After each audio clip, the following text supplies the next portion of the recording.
ให้เบี้ยวเราให้เบี้ยวเราこれ以上より可愛い子だな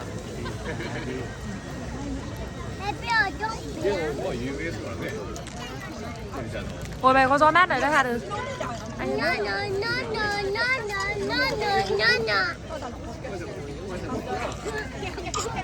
親バカなんでここが一番の負けたって言われがある Hết đường rồi hả con? Hết điện à? không phải cho hai bên mày Cho mẹ rồi ok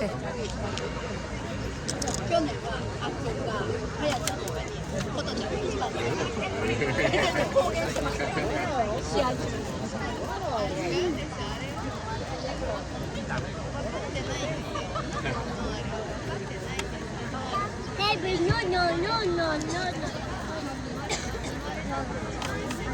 Tí hai chị em phải đợi bố mẹ dẫn dắt tay nhau tí đông người là bị lạc đấy con nhá. Tí đi về chứ đi đâu con.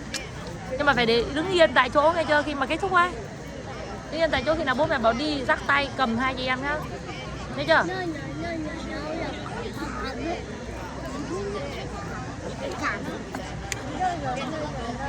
Em mẹ hết giờ hay là giờ hết giờ?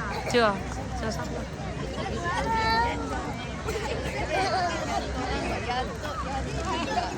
Con nào? Đây đây đi hắn lên đây đi. Đừng có trèo lên trên cái đi. Lên bước đi. Ôi dồi, từ nãy giờ được một quá hết mẹ 2 phút rồi mới công quay.